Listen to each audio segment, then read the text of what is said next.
it's Yasmina. Welcome to this video. Today's topic is public speaking, and I've had quite an experience with public speaking since I've been a delegate in different conferences, I've been a guest speaker in different webinars and workshops, and I have presented a speech at AT&T and Capitol Hill. Some of them are listed in my first video. Feel free to check it out if you haven't yet. Stick around and I hope you'll like it. Public speaking is the act of presenting a speech face-to-face with the presence of an audience. It is usually used to inform, persuade, or even entertain the listeners.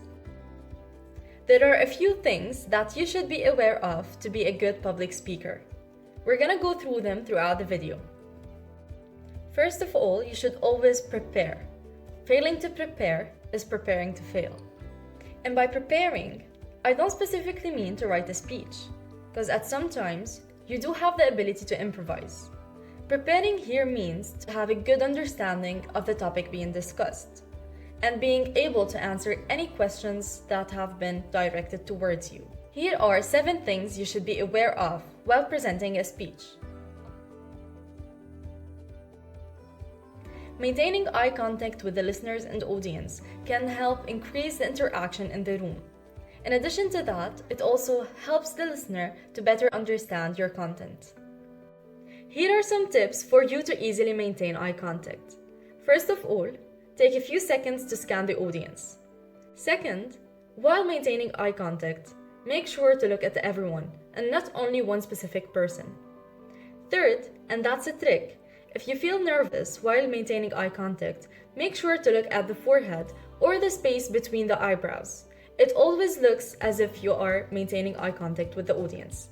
Then comes hand gestures. Make sure to use hand gestures, but not to the point where it becomes distracting. If you keep moving around your hands every time you speak, the listener and audience would be distracted by the movement of your hands and forget about the content of your speech. Now comes your facial expressions. Make sure to use your facial expressions in the correct way. If you are delivering a sad story, for instance, make sure not to include a smile on your face. Then comes the tone of your voice. Make sure that your tone goes with what you're saying as well. If you're saying a sad story, again, your voice should be slow and low.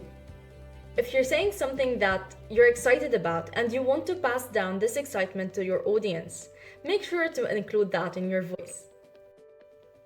The tone of your voice helps your audience better interact with you. This means that your voice shouldn't be monotonic. It should fluctuate from a high tone to a lower tone depending on what you are saying.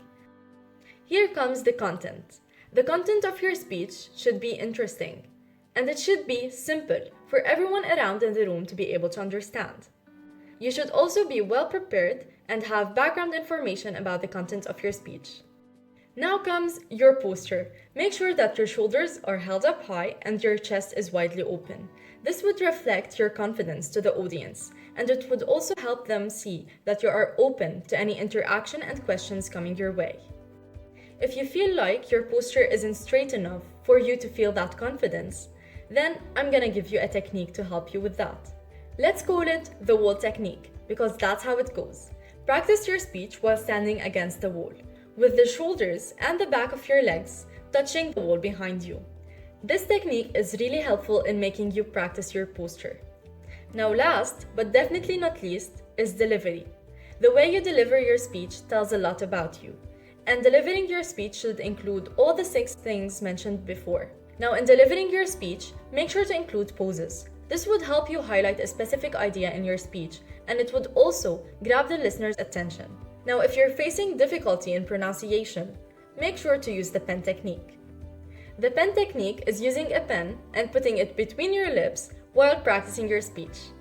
You will realize that whenever you take out the pen and practice your speech again, you will be easily pronouncing the words that you had difficulty with in the first place. That's all you have to be aware of while preparing to be a public speaker. Make sure to prepare your speech ahead of time and practice it a few times, but not to the point that you get bored of it, because that would be reflected to your audience. And also make sure to keep in mind the goal behind your speech while presenting. That's all for today's video. I hope it was beneficial and I hope you liked it. Kindly include your feedback down in the comment section and I'll see you in the next video.